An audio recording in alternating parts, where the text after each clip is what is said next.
But I had a really good childhood. I gravitated towards sports. My junior year of high school, I started throwing the fastball from 85 miles an hour to about 90 to 91 miles per hour. I have hundreds of messages from pro scouts, and I'm being recruited by all these colleges. I decide that I'm gonna play pro baseball no matter what. I entered Riverside Community College for one season.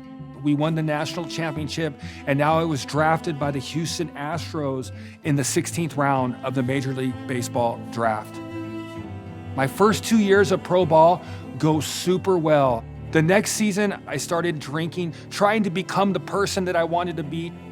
Playing professional baseball, you can stay out all night, you can sleep all day, you can party, and all you gotta do is perform every single night at 7.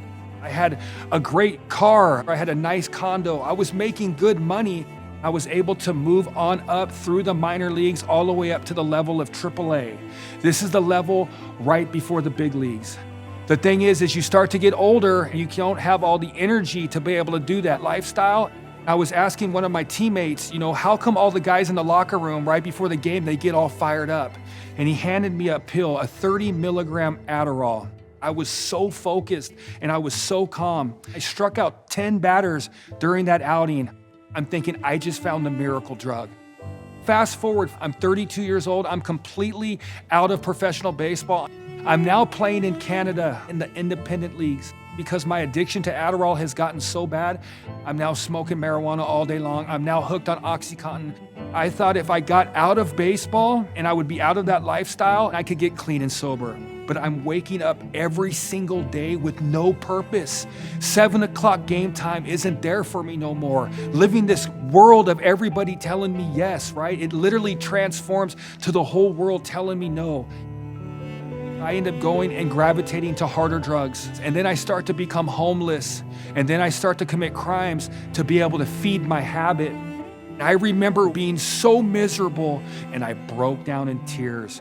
I'm a former shell of the pro athlete that I used to be in my life. I'm now running from the police because I had received a felony. I remember thinking, the guys in prison eat better than me. The guys in prison have a bed. And I turned myself in to the Ontario Police Department. I was in jail. 90 days in, I went to court and the judge sentenced me to the Salvation Army. During my time in the Adult Rehabilitation Center, I learned so much about life. I learned how to work again. I learned how to wake up early. I learned how to function again. I started hearing about the Savior, Jesus Christ. I started hearing about the gospel. I started implementing a prayer routine and I was able to reflect and see where God had pulled me from. And I just continued to stay obedient to God's plan.